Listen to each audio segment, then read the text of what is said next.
was the first streetcar suburb in Birmingham.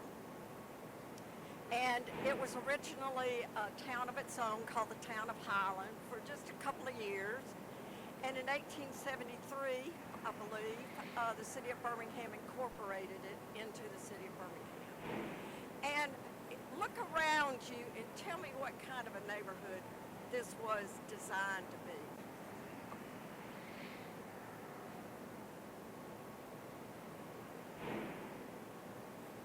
Commercial is what you're seeing. There is going to be a lot of residential, but this section right here is definitely the commercial center of this neighborhood, right?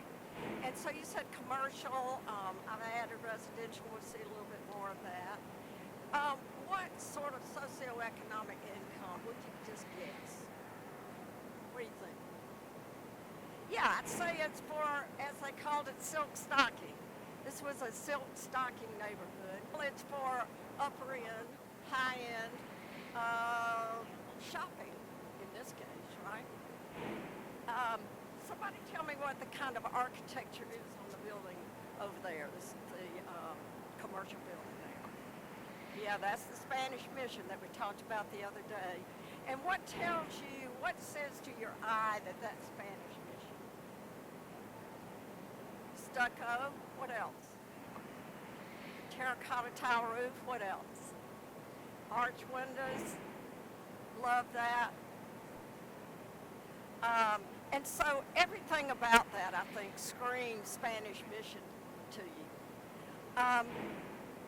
Is that a multi-bay commercial building or a single tenant commercial building? It's a multi-bay commercial building. Yeah, you can see the various different bays, storefronts that are kind of segmented off. And notice the decorative stone pieces around the central tower part. You see those stone pieces? Those are called coins. Quoins, coins. Not just like that, I always remember that. Quoins. Those stone cores, they're decorative. Everything that's on there that's decorative makes it cost more, right?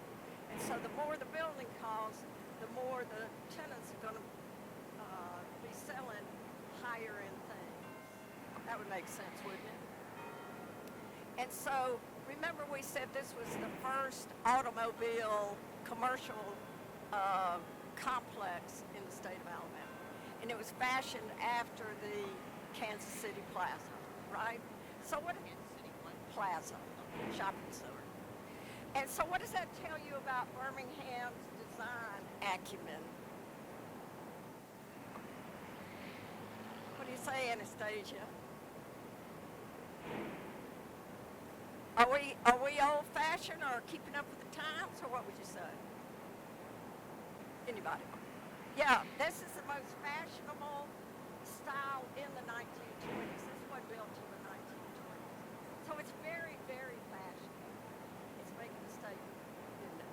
That Birmingham is cool, fashionable, high-end, and everything else. Let's look around to this building in front of you where the Pancake House is, and then over here to where the Sauce and Suds is. You see these two buildings? You can see this one a little bit better. I don't know if you looked at the PowerPoint I sent you coming on down, but these are great examples of Art Deco architecture. Okay? Birmingham has a lot of Art Deco architecture. And when I was first in this, in the 1980s, I would take architects and developers around if they were interested in buying a building and start building and renovating it and things like that. And I was curious that several times,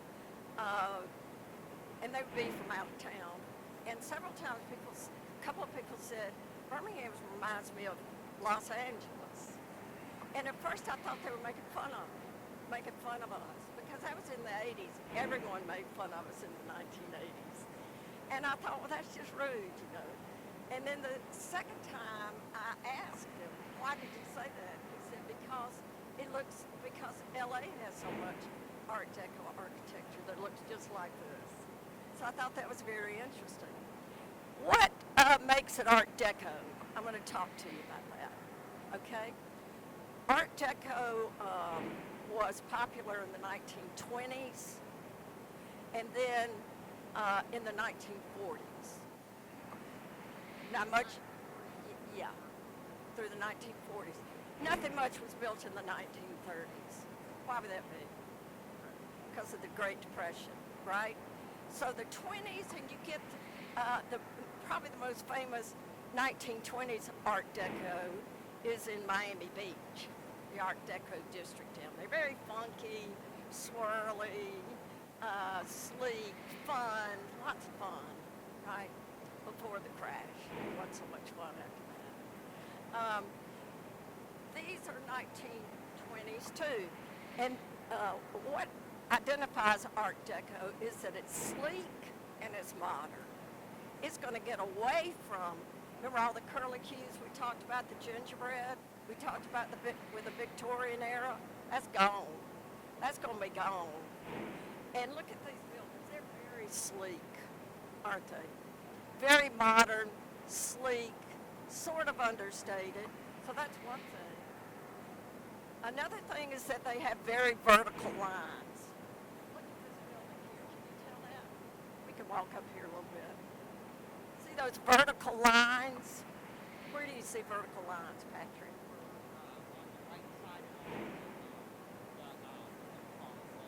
Pilasters. Those pilasters, kind of a flat column, you might say, sort of.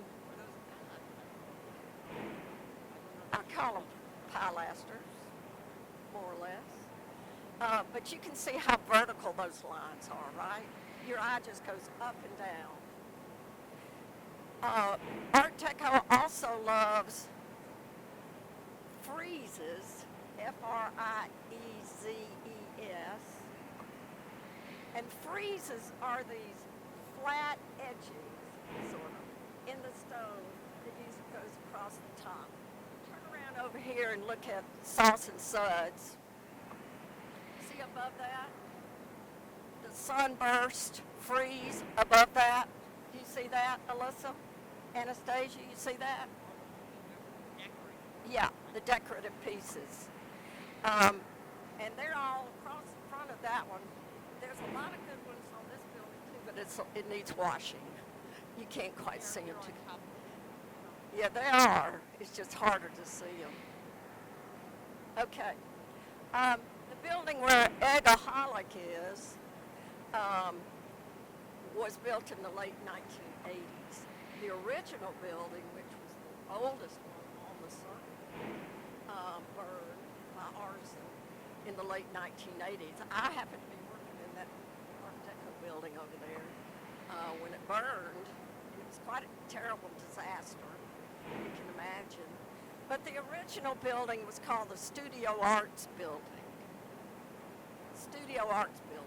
And so the original Studio Arts Building was two-story. It was round on the facade. And what does the name suggest was in the building? Art of some kind, happened to be art studios. And on the second floor were mainly women artists who used the studios to paint. What does that suggest to you about Birmingham in the early 1900s? Just that alone. Yeah, it had that. It had an art scene, and also women who were artists suggest that. So we know we're in the Deep South. We know we're in a very industrial city. We know we're in a very male-dominated city by the nature of the work here. But there are other things going on, and Birmingham is creating spaces for that, I'd say. Okay? Down just from the Studio Arts Building, I'm going to tell you a couple of stories now that go with 5 Points South that suggest other things to you maybe about 5 Points South. See this series, this streetscape of one one-story buildings, right? Birmingham Apothecary going down, right? One thing I want to mention to you, as we talked about the other day, is that you typically put your best buildings in your face, right? Such as these on the corners, and then your less fabulous buildings. Those are all 1920s. And so think about this from a preservation point of view. Those buildings, those 1920s, one-story, pretty not so decorative 1920s buildings, they are the glue that hold these others together. So that if you start taking out the 1920s, the less dramatic buildings, what you're going to end up with is snaggletooth spine, right? Yeah, oh, but we kept the good ones. Yeah, but they're just there. Where's the glue? Where's the fabric? What else is it, right? Yeah, it absolutely damages the integrity of the whole, right? And that's what you're after. You're going to always have far more standard buildings, houses, commercial buildings, whatever it is, than the standard ones. So I'm going to come back to one of those buildings in just a second. Let's talk about the fountain. So the fountain was built in the late 1980s, okay? Right in the circle. The city of Birmingham had picked 5 Points South as its first commercial revitalization district. Didn't want to call it historic preservation because people go, that's way too liberal. That's, I don't know about that. Un-American. It's too, I don't know. Government's going to make us do something. So they called it Commercial Revitalization District. And this was the first one. This was, the commercial revitalization districts were a plan by Mayor David Vann, who was a white liberal, and he was the mastermind of a lot of this planning. He's not going to get a second term because of a killing, a murder, police on a black woman. When that happened, he was very popular too, but when that happened, it opened the door for our first black mayor, who was Richard Arrington, who is going to be elected 4 times, okay? Richard Arrington was on the city council. He and Mayor Vann were very close. They were partners. And so Vann had the vision and the plan, and Richard Arrington implemented a lot of it. Okay? So that's just kind of interesting. So one of the ideas in revitalizing 5 Points South was to build a fountain, okay? And there happened to be a world-famous sculptor from Birmingham named Frank Fleming. I don't know if you've ever heard of him. World-famous, big time. If you ever go out to Aldridge Gardens in Hoover, any of you have been out there? If you go out there, you'll see all these cute, wonderful bronze, I guess, iron ducks and pigs and little chicklets and turtles and all. And every time I go out there, one of these days I'll learn, I think, I want to buy one of those because I sell them. And I think, I can afford a small one, and I'll go in there and it'll be about $5,000 for a little bitty, maybe more, I don't know, but I'm always like, okay. I'll need to remember this. I can't afford a small one. So Frank Fleming was commissioned by the city to design the fountain, okay? And his design was this. What do you see here? Well, let me put it this way. His design was published in the Birmingham News, and all hell broke loose. It's extremely controversial. Why do you think that was? The goat? Why would a goat be controversial? So, this being a very religious part of the country, to say the least, there are a lot of other religious parts of the country, but this was definitely one. And they said that Frank Fleming's goats and other animals here were pagan, Satan, and they weren't having it.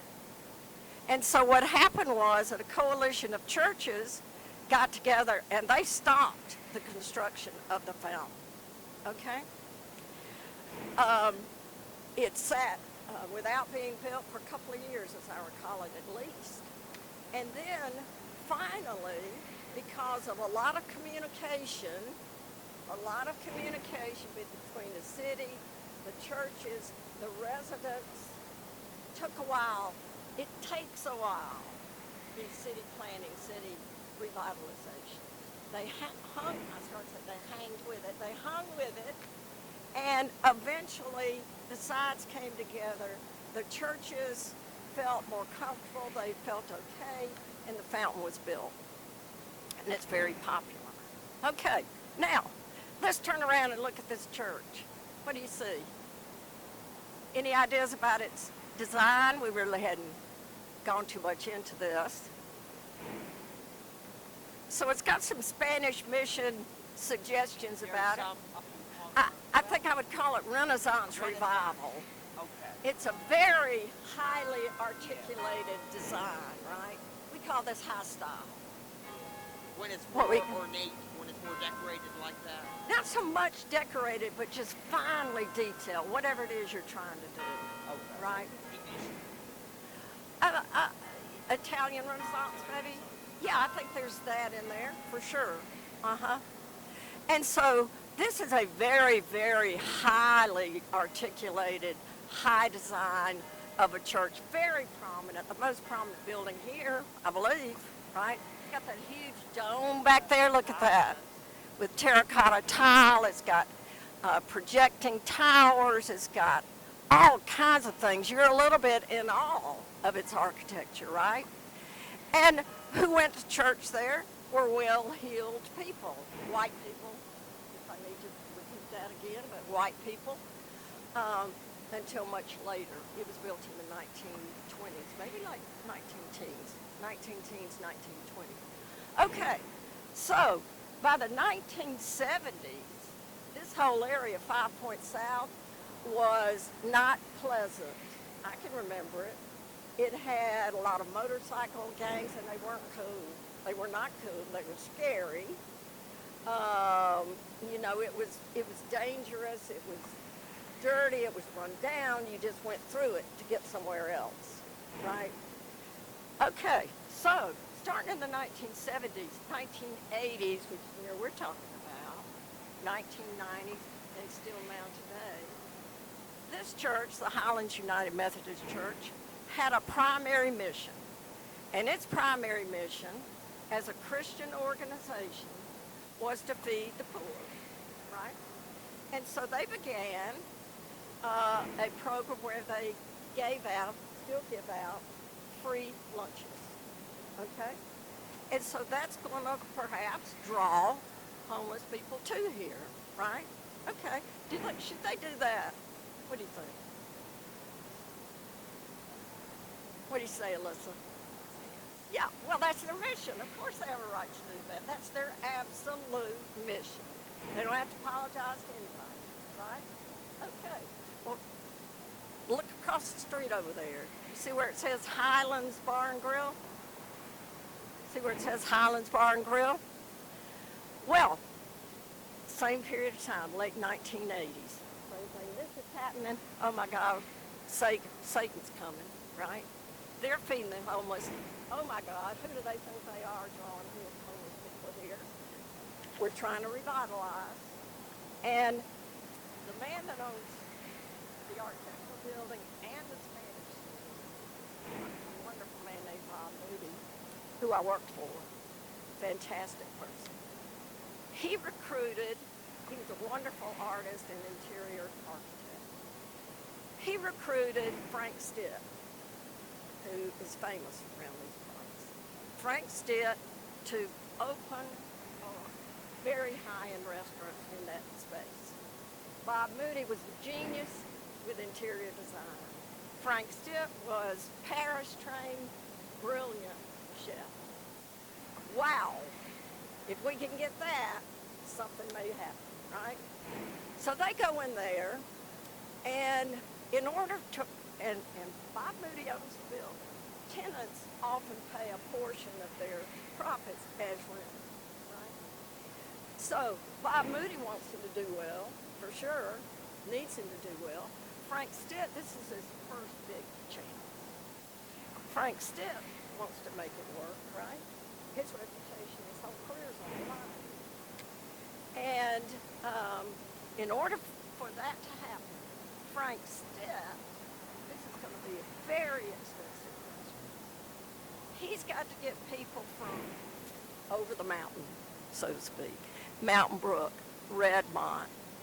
He's got to get those people. They haven't set foot in the city of Birmingham since the 1960s. They haven't been down here in 20 years and don't want to. They think it's scary and awful and diseased and rotten, and they don't want to be here. Somehow Frank Stitt's got to get those people down to this restaurant. They're the ones that can afford it. And they've got to feel safe because they've got options. They've got country clubs. They've got options. Oh, here you've got the church feeding the homeless. Sometimes urinating in the doorways overnight, right? And you've got Frank Stitt and Bob Moody trying to have a venue where people with all the choices they want will choose this, right? Do they have a right to that? Does Frank Stitt and Bob Moody have a right to bring that kind of a restaurant down here?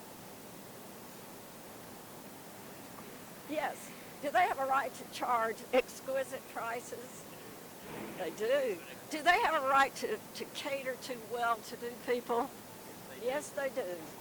And so here you've got these two mandates. They both have an absolute right to do what they're doing. To the church and to the Spanish building. Behind restaurant. Yes. And they're going to clash. And boy, do they. They both have a problem with the other one, right? They're saying, hey, you know, we're doing our mission. I don't know what to say about your thing.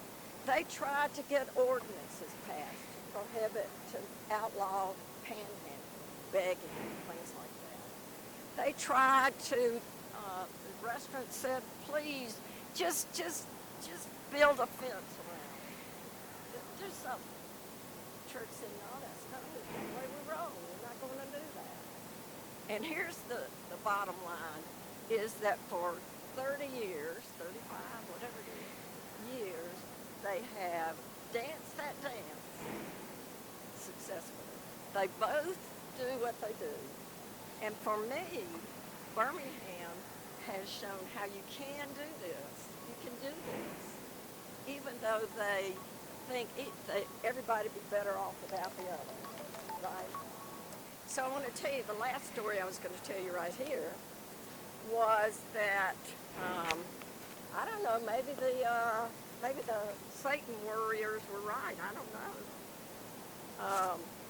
Because here's what happened. In one of these 1920 storefronts, one of these right here at the beginning, in the late 1970s, there was a boutique there. And it was called Miss Sid's. Okay? Well, Ms. Sid was transgender. This is the middle 1970s, Birmingham, Alabama, right? It was no secret that Ms. Sid was transgender. She had a boutique right there. And she was in business. And she had customers. And people loved her boutique. I went down there myself. I was a student at Samford, and everybody knew about it. And keep in mind that in the 1970s, nobody had ever heard of anybody called transgender. It was very much in its infancy. There had been one, maybe two, in the world before Miss Sid. I think one in the world before Miss Sid, right? So that's very unusual. One of the things you couldn't imagine happening, right? It would be like if an alien came down. It'd be like an alien. And so I went down there because I couldn't help it, right? And I went into the boutique, and Miss Sid herself opened the door, and I was just gorgeous, stunning, big woman, stunning. And of course, I looked around the boutique like I was interested in the boutique, and mostly I wanted to see her, right? That's in the 1970s in Birmingham, Alabama, right? So, I don't know, 5 points south. Sort of got it going on. It's got its issues, of course. It's pushes and pulls, but it's got a lot of things going on. Unfortunately, I think 1977, 78, Miss Sid was murdered in Vestavia at a motel. Very sad story. And the man who killed her said, well, his defense was, well, you'd have done it too if some freak like that came at you.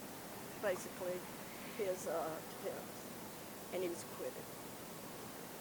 Yeah, yeah. She has a cult following a little bit. You can find her online, people that are really interested in it. You can find it. But she was a semi-professional basketball player or football player, professional athlete. So she was a big person. And the owner of the motel came out with a shotgun, and of course, I don't know exactly what happened, but he shot and killed her. Yeah. And there was a lot of uproar about it. Okay, so I'm trying to set a little tone for 5 Points South. What's going on here? And the last thing I'll mention before we walk a little bit is, do you see the gray building down there? Through there, peeking through there. That was the Christian Science Church building that I think I showed you in the... And it was the first or second Christian Science church in the state. The first one was in Mobile, I believe. So, I don't know, lots of diversity in my mind going on here, from its inception right through maybe to now. 20s, yeah. Most of what you see here is 20s, late teens, 20s. Okay, so let's walk down here and see some other things.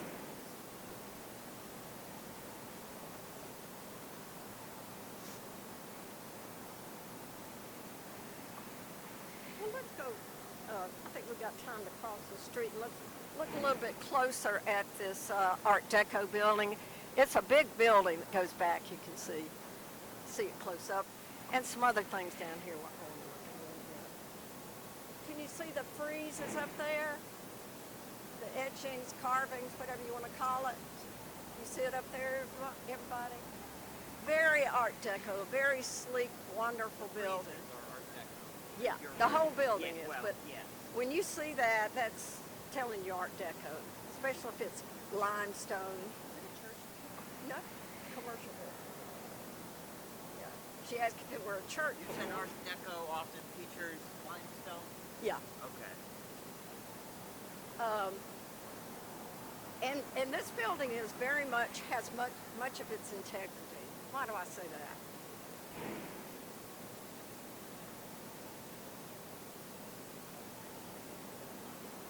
Has its original architectural traits intact. Like what? The material. He said the friezes. Limestone. The material is probably. Yeah, the limestone, definitely. What else? The vertical pylons too. Yeah. The windows. See the windows? Windows Those are original windows. Nice. 1/1 wood. Yeah. See those? Look at the big archway. You can very much read that, right? It's a 2-story archway, very prominent. Yeah, I got to work in that building for a couple of years. But yeah, these are pilasters. I would call them pilasters. Let's just, now let's look across the street and see the building where Jim and Nick's is. Yeah? That's a English tutor with the gables, yeah, with the gables, all kinds It of. looks like there's a bit of Spanish mission temperature. Well, I see why you say that. Yeah. But Tudor also really likes terracotta tile. They do. Okay. So I see why you'd say that, but Yeah. overwhelmingly it's Tudor. It's got those fancy urns at the top of those columns. You see that? Those limestone urns. It's a very fancy building. And then right next to it with the green glass. You see that building? Yeah. Well, that was built as the Five Point South Theater. So that was the marquee in front. And that's very much in that 1920s and 40s Art Deco style. Art Deco also likes Carrara glass, colored glass. A lot of times you see it black, but you can see it here in aqua. And then the sleek vertical lines. It's very modern, isn't it? It's also fun. So that was originally a theater. And somebody just tell me a decorative feature on this building with Rocky's Pizza.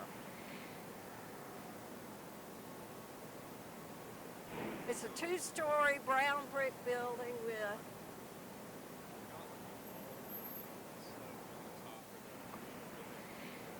the cap. Yeah, it's Those got. cartouches?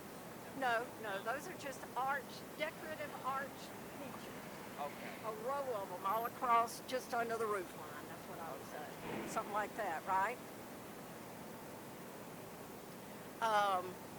And that building has had some renovation, but overall, I'd say it's definitely retained its integrity, right? Aluminum windows, notwithstanding.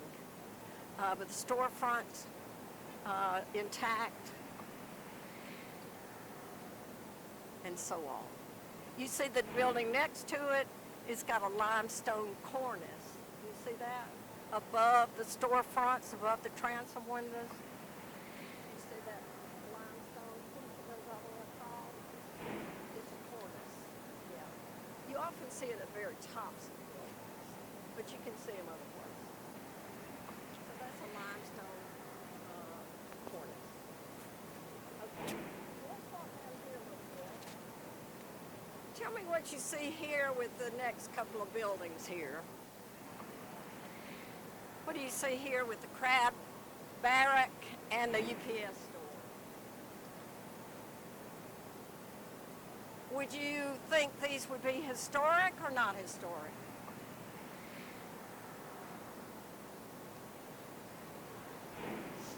What do you say? What's the fundamental bottom line to begin to think about a historic building? 50 years. Does that look 50 years? Yeah? No. No. Maybe underneath there, but when I stand here, I do not see 50-year-old brick, 50-year-old storefront, 50-year-old anything. It has been completely refaced with brick. Okay? Do you see that? I can see where you think it might. That's a good question. I don't think it was refaced all that well. Yeah. But no, and you know how you would find out if you're not sure what's happening? City plan? No. Walk around the back, and you probably can tell whether it's an old building back there or a new building. See what? Because it'll be either older brick or it'll be wood or it'll be something that's telling you, oh, that's older. See what I mean? What about the UPS store?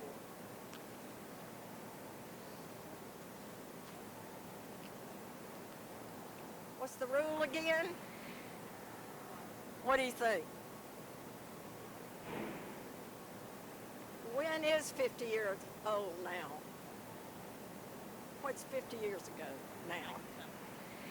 50? 19 what? 1976 is now the 50-year cutoff point, and I believe that building was built before that. right in there somewhere. Late 60s, early 70s. So it may not be all that interesting.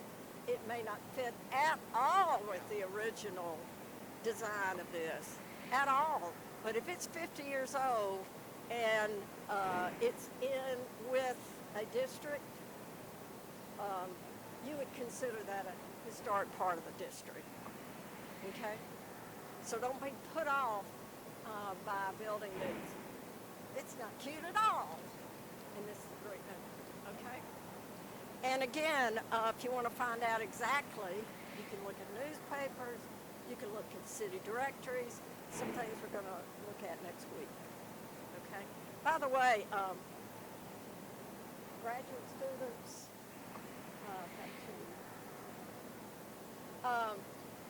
the buildings on 10th Avenue are the 700 block, where you've got 4 buildings I wanted you to research. It's 700 block, just across the street from the Amakun station.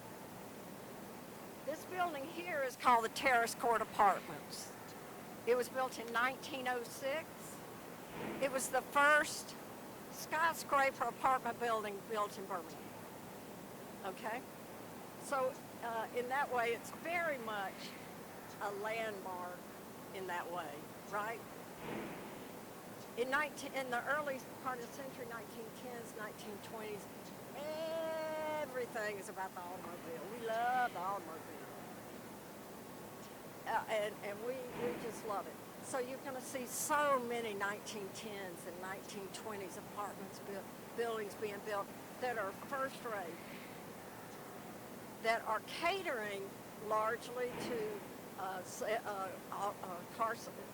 salesmen, people that sell goods, and they travel to do it. Traveling salesmen is what I'm trying to say. And they're sort of rock stars, you know. Gosh, get to work in your car, and that's cool. Who doesn't like that, right? Let's go a little bit up here, and you can see what I mean by first rate.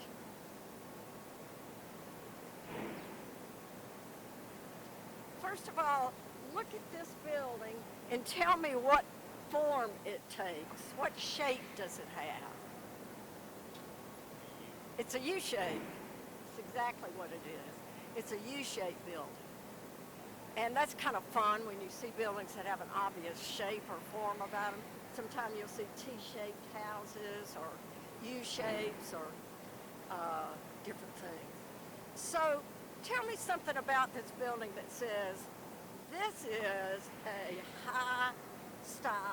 highly stylized building.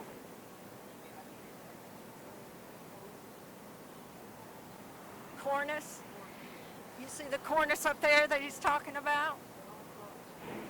It's got one at the very top, and then it's got one beneath the top floor windows. Do you see that? And at least the one beneath the first floor windows is decorated by, those are called Greek keys. Do you know that shape? Those Greek keys? And then look at you see what I'm saying? Yeah. And so, look at this entranceway. Wow. What stands out to you about this entranceway? What do you say, Anastasia? What stands out to you about this entranceway? That's fancy, for lack of a better word.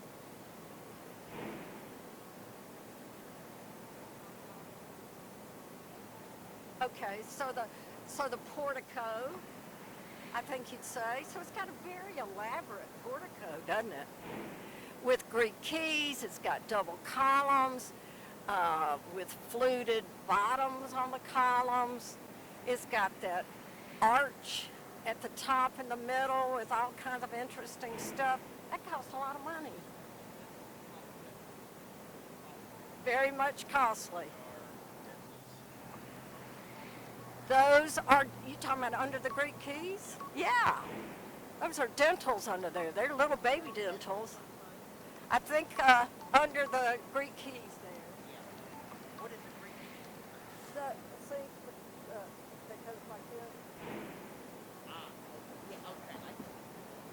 And it's even got a cartouche. It's probably got two of them, but see that decorative piece at the top of that rail, on that rail? That's a cartouche, that decorative piece. It's just for decoration. You see that? See what I'm talking about? Yeah. And the holes and all that stuff costs a lot of money, and it's decorative, and it's designed to appeal to you. If you've got choices, how about this one, right? And there are lots of other decorative. What about the marble? Look at all that marble. That's expensive. That's very expensive, right? These railings on each side of the stairs, those are big and sturdy and elaborate and got holes in them, all kinds of stuff.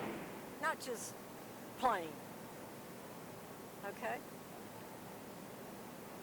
It's also got space for commercial on the first floor and all kinds of stuff. Okay.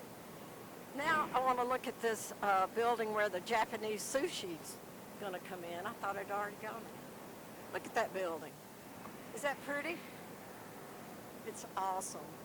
Any idea what kind of design you might call that? I don't expect you to. I can see why you'd say that, and I can see why you'd say Spanish. But again, it's in a Renaissance. It's got a Renaissance revival, and that's going to include some of those elements. Yeah, I'd say that. And can you see the different colors? It's got blues, and if you get up close, we can get up a little closer.